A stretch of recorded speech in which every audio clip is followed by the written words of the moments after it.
Masih di Double Dose, masih bersama dengan Timothy Athanasios, masih membangun spiritualitas sehari-hari di tengah dunia yang bergerak terlalu sibuk ini. 24 Oktober dan judul kita hari ini adalah Pemantik Api Kecil. Firman Tuhan saya ambil dari Lukas pasal 9 ayat yang ke-48, demikian bunyi firman Tuhan. Dan berkata kepada mereka, barang siapa menyambut anak ini dalam namaku, ia menyambut aku, dan barang siapa menyambut aku, ia menyambut dia yang mengutus aku. Karena yang terkecil di antara kamu sekalian, dialah yang terbesar. Pelayanan anak muda selalu diutamakan dalam berbagai gereja. Selama satu dekade terakhir ini, mungkin 2 dekade terakhir ini. Bahkan nampaknya pelayanan anak muda telah menjadi prioritas dalam pelayanan.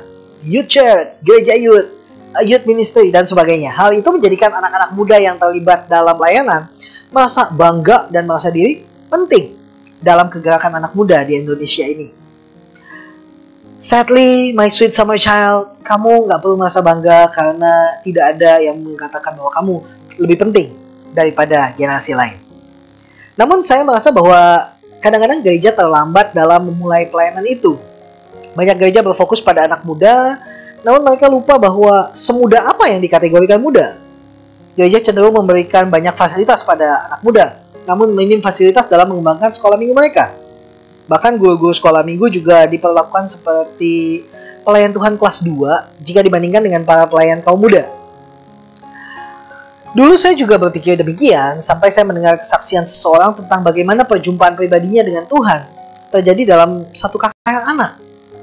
Hari itu pola pikir saya berubah. Yang tadinya menginginkan api yang besar, sekarang malah ingin menjadi pemantik api yang kecil.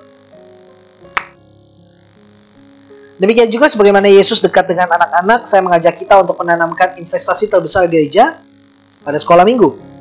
Saya percaya dengan mendidik mereka sedini mungkin, pengenalan seorang akan Tuhan akan berkembang secara maksimal.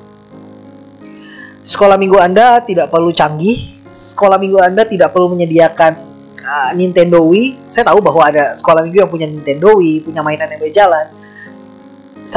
Your Sunday school doesn't need to do that. Kalau punya, bagus. Kalau nggak punya, nggak apa-apa.